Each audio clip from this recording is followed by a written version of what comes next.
Salam müəllimlər, hər vaxtınız xeyir olsun. Sizinlə PES Akademinin kurikulum təlimçisi Pərfirud qızı. Bu günlərim sizlərə kurikulumdan növbəti sınavımızı təqdim edirik. Bilirsiniz ki, Naxçıvan müəllimlərinə dəstək məqsədi ilə artıq həftələrdir ki, onlara imtahan tipli suallar təqdim edirik. Əgər bu sizin üçün faydalıdırsa, rəy bölməsində fikirlərinizi yazmağı unutmayın. Eyni zamanda da kanala abunə olaraq siz də mənə dəstək ola bilərsiniz. Əgər ətrafınızda da sertifikasiya və yaxud MİQ imtahanına hazırlaşan müəllimlər varsa, bu sınağı onlara göndərməyiniz imtahan zamanı onlara faydalı olacaqdır. Gəlin, vaxt itirmədən birinci sualımızla başlayaq. İlk sualımızda bizə deyir: sinifdə sağlamlıq imkanları məhdud şagird var. Digər sinif yoldaşları onu öz aralarına almır. Müəllim bu haldan məlumatlıdır və problemi həll etmək istəyir. Müəllim bu problemi həll etmək üçün hansı addımı atması səmərəli olar? A variantı: sinif rəhbəri bu barədə şagirdin valideyninə məlumat verə bilər ki, o digər şagirdlərlə danışsın. Sinifdə müəllim bu halı müşahidə edibsə, yəni uşaqlardan biri digər yoldaşlar bullyingə məruz qalır da, belə deyək, uşaqlardan biri bullyingə məruza qalır və biz həmin bullyingin qarşısını almaq əvəzinə valideynə yönləndirək ki, valideyn həmin uşaqla danışmalıdır. Bu doğru yanaşma deyil, A variantı yanlışdır. Baxaq növbəti B variantına. Şagirdlərlə sinif iclası keçirərkən problemin həlli şagirdlərin özlərindən istəməsi məqsədə uyğundur. Bir növ özlərindən istəməsi, yəni sinif konfliktlərinin həll edilməsində şagirdlərə biz seçim imkanı veririk. Müəllim sinif iclası keçirir. Problemin həllinin şagirdlərin özlərindən istəməsi məqsədə uyğundurmu? Bəli, məqsədə uyğun hesab edə bilərik. Məsələni görməzdən gəlmək məqsədə uyğundur. Çünki belə hallar öz-özlüyündə həllini tapır. Xeyr, get-gedə daha da dərinləşə bilər.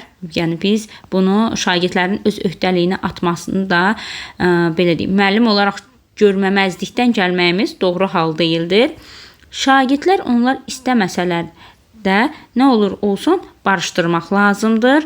Şagirdləri layihə işi kimi ümumi fəaliyyətə cəlb etməlidir. Burada ən effektiv yol sinif iclası keçirərək və şagirdlərin problemi həll etməsi, özlərinin həll etməsi məqsədə uyğun hesab edilir. Ən uyğun variant B variantı olacaqdır. Keçid edək növbəti sualımıza. Yanlış fikri müəyyənləşdirin. Arzulanan davranışı gücləndirmək üçün nəyinsə əlavə edilməsi, pozitiv gücləndirmə. Bu, belə deyək müəllimlər, operant şərtlənmə nəzəriyyəsi ilə bağlıdır bu sual. Uşağın yaxşı hərəkətinə görə biz nəyisə əlavə edirik. Məsələn, uşaq dərslərini yaxşı oxuduğuna görə biz yarım ilin sonunda uşağa tərifnamə veririk. Özün yaxşı apardığına görə hər hansı bir sertifikatı veririk də. Və bu da olur. Uşağın yaxşı olunan davranışını gücləndirmək üçün nəyisə əlavə edirik. Pozitiv gücləndirmədirmi? Doğrudur. Arzulanan davranışı gücləndirmək üçün nəsə güzəşt edilməsi. Uşağın yaxşı hərəkətləri var və uşağın yaxşı hərəkətlərinə görə biz uşaqdan nəsə güzəşt edirik. Məsəl üçün, daimi olaraq ev tapşırıqlarını yazıb gətirən şagirdə mən yay tətilində deyirəm ki, sən yay tətili boyunca heç bir tapşırıq işləmirsən, qaydaları təkrar etmirsən. Baxın, bu zaman mən negativ gücləndirmədən istifadə etmişəm. Arzu olunmayan davranışı azaltmaq üçün nəyinsə əlavə edilməsi, bir növ uşaq qaydaları pozduğuna görə mən tənəffüs zamanı uşağa deyirəm ki, qaydaları xatırla, oxuyacaqsan təkrarən. Yəni, arzu olunmayan davranışı azaltmaq üçün mən şagirdə tənəffüs zamanı qaydaları xatırlatmağı tapşırdım. Pozitiv cəzadır, doğrudur. Arzu olunmayan davranışı azaltmaq üçün nəyisə güzəşt edilməsi, yəni uşaqdan nəyisə məhrum edirik. Məsəl üçün, uşağın xoşa gəlməyən hər hansı bir hərəkəti olubdur və mən gəzintiyə aparacaqdım uşaqları. Həmin şagirdi gəzintiyə aparmıram. Negativ cəza olur.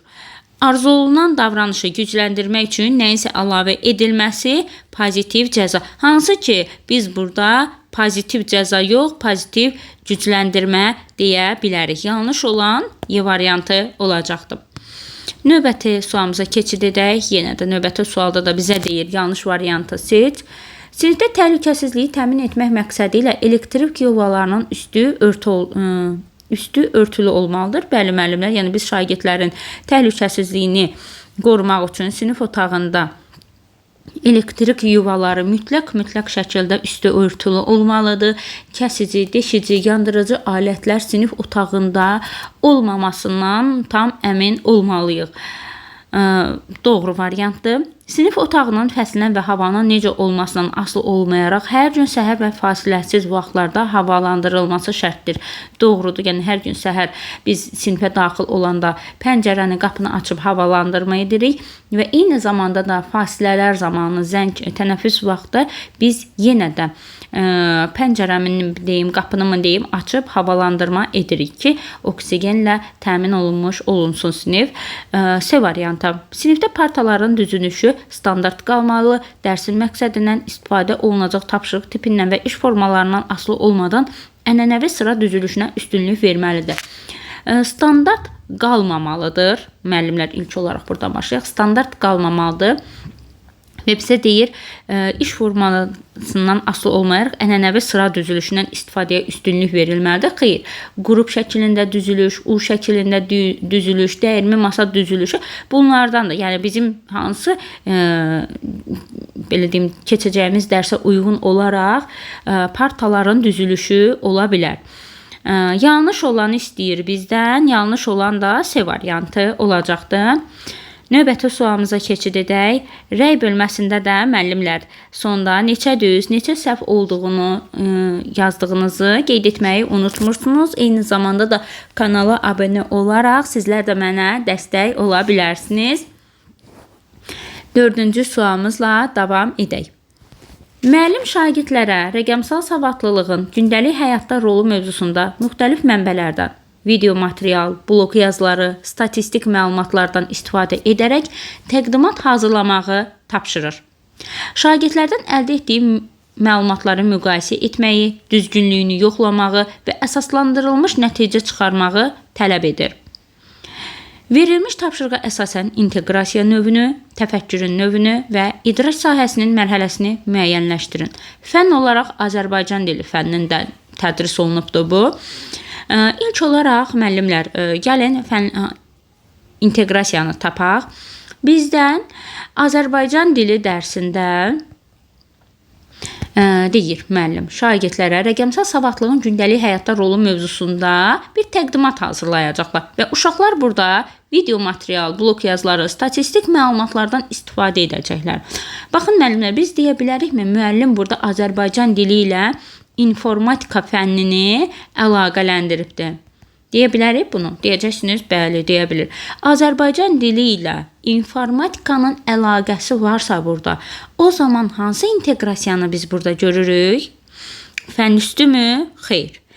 Fənn daxilimi? Xeyr. Bəs, bəli, eşitdim, dediniz ki, fənlər arası inteqrasiya. Bəli, fənlər arası inteqrasiya situasiyamızda var. Bəs təfəkkür növü olaraq, biz təfəkkür növü olaraq düzgünlüyünü yoxlayır, əsaslandırılmış nəticə çıxardır, müqayisə etməyi bacarır. Biz bunu harda öyrənmişdik? Tənqidi təfəkkürdə. Təfəkkür olaraq tənqidi təfəkkür və eyni zamanda da Bloom'un hansı mərhələsində olduğunu istəyir bizdən, yəni idraki sahənin mərhələsini istəyir bizdən. Bu zaman isə şagird müqayisə etməyi bacarırsa, düzgünlüyü yoxlayırsa, əsasən düzgünlüyü yoxlamaq, əsaslandırılmış bir nəticə çıxartmağı tələb edirsə bizdən, bu zaman qiymətləndirmiş olur məlumatı və idraki sahəyə görə isə biz bunu dəyərləndirmək mərhələsi olaraq qeyd edə bilərik. İndi baxaq variantlara müəllimlər. Fənlər arası məntiqi anlamaq. D variantı getdi. Bu hissədə qiymətləndirmək qeyd olunub müəllimlər. Dəyərləndirmək kimi qeyd olunmalı idi. Dəyərləndirmək kimi bu hissəyə baxaq. Və cavabımız olacaq B variantı. Burada qiymətləndirmək texniki səhv olaraq düşübdür. Dəyərləndirmək qeyd olunmalıydı. Texniki səhvdir, üzürlü sayan cavab olacaq B variantı. Növbəti sualımıza keçid edək. Müəllim fizika dərsində sadə elektrik dövrəsini necə qurmaq olar sualını verir. Şagirdlər yeni biliklərin mənimsəməsi üçün fəaliyyət təşkil olunur. Bu məqsədlə şagirdlər qruplara bölünür, bateriya, naqil və lampadan istifadə edərək elektrik dövrəsi qururdular və lampanın yanmasını müşahidə edirlər. Yəni baxın, sinif otağında uşaqlar canlı bunu yaratdılar. Gözlərinin qarşısında bateriyadan, naqildən, lampadan istifadə etdilər və elektrik dövrəsini qurdular. Lampa necə yanır, bunu müşahidə etdilər. Sonda nəticə çıxardıb izah edirlər. Tapşırıq təfəkkürün hansı növünə aiddir? Yəni, real həyatda bunu bir növ tətbiq etdilər. Və biz buna deyəcəyik ki, praktik təfəkkür. Real həyatda biz bunu tətbiq ediriksə, praktik təfəkkürə əsaslanır. Sualın cavabı B variantı olacaqdır. Növbəti suala baxaq. Yaşıl ağac, şirin alma, sürətli qatar söz birləşmələrində asılı tərəfin hansı nitq hissəsi ilə ifadə olunduğunu izah edin və fikrinizi əsaslandırın. Verilmiş situasiyanın idraki sahənin hansı mərhələsində istifadə olunmuşdur? Fikrinizi əsaslandırın deyir müəllimlər. Biz əsaslandırmağı anlamaq mərhələsində, təhlil mərhələsində və dəyərləndirmək mərhələsində rastlaşırıq. Amma bizdən qaydanı tələb edir və qaydanı bilərək biz nəyisə hər hansı bir fikrimizi əsaslandırırıqsa, məsələn, şagird yaşıl alma, yaşıl ağac, şirin alma, sürətli qatar hansı nitq hissəsində ifadə olunduğunu izah etməsi üçün ilk olaraq qaydanı bilməlidir. Daha sonra fikrini əsaslandırmalıdır. Yəni, mən qaydanı başa düşməsəm, qaydanı anlamasam, əlbəttə ki, fikrimi əsaslandıra bilmərəm. Və bu zaman biz idraki sahənin anlamaq mərhələsində hesab olunacaqdır. Yəni, bu yeni qaydaya əsasən şagird fikrini izah etməsi, əsaslandırması, daha sonra düstura əsasən məsələni həll etməsi, bunların hər biri anlamaq mərhələsi hesab edilir. Keçid edirik növbəti suala. Aşağıdakı nümunələrdən hansı fasilitator müəllimin xüsusiyyətinə aid deyil? Fasilitator müəllim istiqamət verəndir. Yəni, hazır şəkildə məlumatı ötürmür şagirdlərə, amma istiqamətin verir. A variantı. Müəllim şagirdlərin oxuya maraqlarını artırmaq üçün sinifdə fərqli mövzulara aid kitablardan ibarət oxu cüşəsi yaradır. Yəni, fərqli mövzulardan hər bir uşağı burada nəzərə alır. Doğrudur, fasilitator müəllim roluna aiddir. Müəllim dərsi izah edir, şagirdlərə mövzu ilə bağlı tapşırıq verir. Hamı tapşırıq bitirdikdən sonra şagirdlərin səhvlərinə bir-bir düzəliş edir. Baxın, müəllim səhvi özü düzəldir. Müəllim səhvi özü mü düzəltməli idi, yoxsa şagirdlərə istiqamət verməli idi ki, şagird öz səhvini özü düzəltsin? Elə yanlış olan bizdən yanlışı mı istədi? Fasilitator müəllimin xüsusiyyətinə aid deyil, B variantı aid deyil. C variantına baxaq. Müəllim dərsin əvvəlində şagirdlərə cəlb olunması üçün müxtəlif formalı təqdimatlardan istifadə edir. Fasilitator müəllim roluna aiddir. Müəllim şagirdlərin ilkin biliyini müəyyənləşdirmək üçün diaqnostik qiymətləndirmə aparır. Şagirdin maraq dairəsinin hansı bilik səviyyəsində olduğunu bilmək üçün, yenə də bu da fasilitator müəllimə aiddir. Müəllim şagirdlər valideynləri ilə əməkdaşlıq edərək şagirdin intellekti haqqında məlumat əldə edə bilər. Bəli, bu da doğrudur. Amma müəllim özü fəaliyyəti müəllim mərkəzli yanaşmada belə deyib, bundan istifadə edirsə, şagirdlərə istiqamət verməyib, şagirdin səhvini özü düzəldirsə, bu zaman biz deyə bilmərik ki, burada fasilitatorluq işə düşüb. Yanlışdır. B variantıdır sualın cavabı. Növbəti 8-ci suala baxaq. Verilmiş rəy nümunələrindən hansı şagirdi inkişaf etdirmək üçün effektiv deyil? Tənliyin həllində irəliləyiş əldə etmisən, lakin səhvlərindən qaçmaq üçün əməliyyatlarda ardıcıllığını yadda saxla, daha çox tapşırıq üzərində işləməklə bu bacarığı vərdişə çevirə bilərsən. Müəllim burada şagirdin müsbət tərəfində dedi, çatışmazlığını da dedi. Eyni zamanda o çatışmazlığı da necə aradan qaldıra bilər? Bununla bağlı rəyin verdi. Effektiv rəydir. Müxtəlif situasiyalarda emosiyalarını effektiv şəkildə idarə etdiyini müşahidə edirəm. Bəzən yoldaşlarının mövqeyini anlamaqda, onlarla empatiya qurmaqda çətinlik çəkirsən. Bu yöndə özünü təkmilləşdirməyə, münasibətlərin düzgün idarə edilməsinə yardım edəcəkdir. Effektiv rəydir. Suallara verdiyin cavablarda tənqidi düşüncəni inkişaf etdirməyə çalışdığın görünür. Növbəti dəfə vacib olan əsas nüansları müəyyənləşdirməyə diqqətlə yanaş. Bu fikirlərinin əsaslığını təmin etməyə yardım edəcəkdir. Yenə də müəllim burada istiqamətin verir. Şagirdin çatışmazlığını bildirdi və şagirdə istiqamətin verdi, effektivdir. Müxtəlif məsələlər arasında mücərrəd əlaqəni müəyyənləşdirmək bacarığın qane edicidir. Müxtəlif məsələlər, spesifik rəy deyil, artıq buradan görünür. Hansı məsələlər daha spesifik, daha aydın olmalıydı? İnformasiya toplayarkən fikri vaxtın düzgün idarə edilməsinə yönəlsən, tapşırığın verilməsində yoldaşlarını qabaqlaya bilərsən. Artıq burada da rəqabət var, uşaqlara doğru olmayan rəqabətə yönləndiririk. Bu nəticə yüksək nəticə əldə etməyini təmin edə bilər. Effektiv olmayan D variantı olacaqdır. Effektiv rəyi müəyyənləşdir. Müzakirələrdə aktiv deyilsən. Səsləndirdiyin fikirləri məntiqi əsası yoxdur. Bu zaman biz deyə bilərik ki, effektiv rəy hesab edilmir A variantı. Riyazi biliyin yaxşıdır. Sinifdə ən yaxşı riyazi məsələləri həll edən də sənsən. Bəzi səhvlərin var, onu da gələcəkdə düzəldəcəksən. Mənim hardadır səhvim? Daha spesifik verilməli idi. Müəllim bunu şagirdə daha spesifik verməli idi ki, şagird səhvinin harda olduğunu bilsin. Onu da gələcəkdə düzəldəcəksən. Effektiv rəy deyil.